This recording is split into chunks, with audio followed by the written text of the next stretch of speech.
In the golden fields of post-war southern Italy, a farmer named Ciccio shares a forbidden love with a younger woman named Bianca, the eldest daughter of the village's most powerful man. Bianca knows Ciccio is already married to Lucia and has a young son, but she ignores the risk, while her younger sister Maria watches from afar, burdened with secrets she never wanted. At home, Ciccio's mother Nanita bakes bread while Lucia pretends not to notice her husband's constant absences. Doubts rise, but no one dares to speak openly.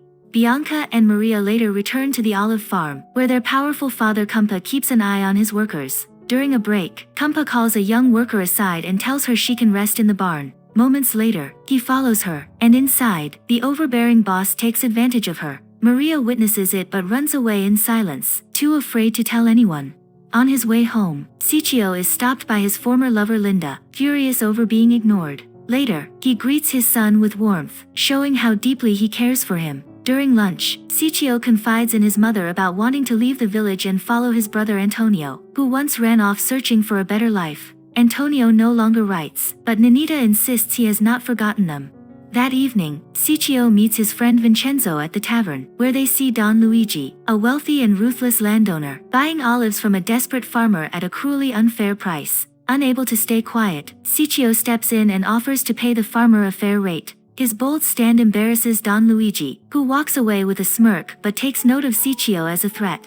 The next morning, Ciccio argues with his father about the suffering of poor farmers and the greed of those who profit from their hardship. His father urges him to stay silent, to protect himself and his family. Lucia interrupts, asking where he was the night before. She knows he has been with other women, but Ciccio says nothing and leaves. He goes to meet Bianca in the woods, where he speaks of his dream to travel, saying he does not want to die in that place. Bianca agrees and suggests their first stop should be Paris. Ciccio feels happy to have found someone who shares his dream. Meanwhile, Don Luigi complains to Cumpa, who, eager to protect his family's power, promises to punish the rebellious workers and deal with Ciccio himself. At the same time, Vincenzo warns Ciccio about the danger if Cumpa finds out about his affair with Bianca. The worried friend tells him to let her go since he already has other women, but Ciccio insists he cannot, because Bianca is different, he truly loves her.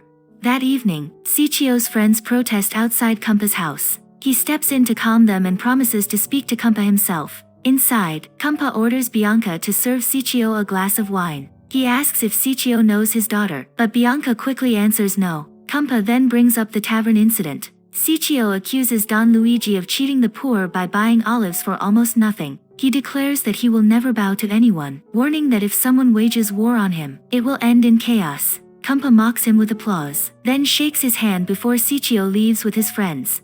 Soon after, Don Luigi is attacked by two men. They beat the greedy landowner and leave him unconscious on the road. No one knows who did it, but suspicion immediately falls on Ciccio. That same night, he sneaks into Bianca's room, and together they escape to the barn. There, the lovers confess their feelings for each other and share a night of deep passion.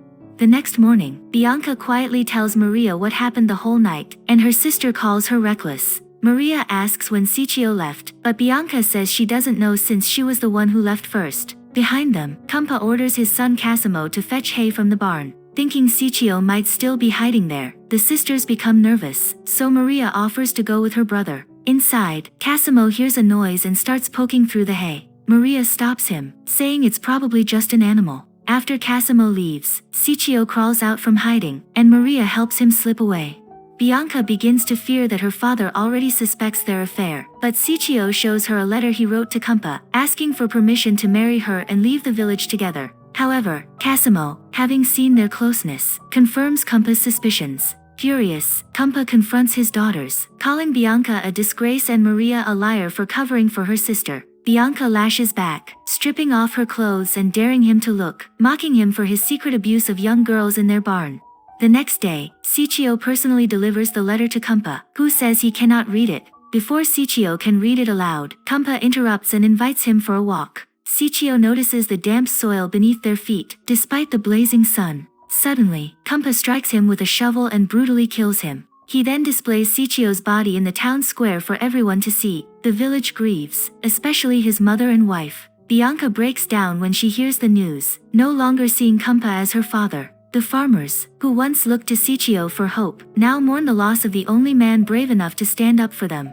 Far away in a northern factory, Antonio learns of his twin brother's death. After telling his fiancée, he packs his things and returns home. Back in the village, the authorities begin rounding up farmers in protest, knowing Cicio is no longer there to defend them. When Antonio arrives, he comforts his mourning mother. His sister tells him who killed Cicio, and as he sits beside his twin's shrouded body, Antonio begins to think about what he must do next.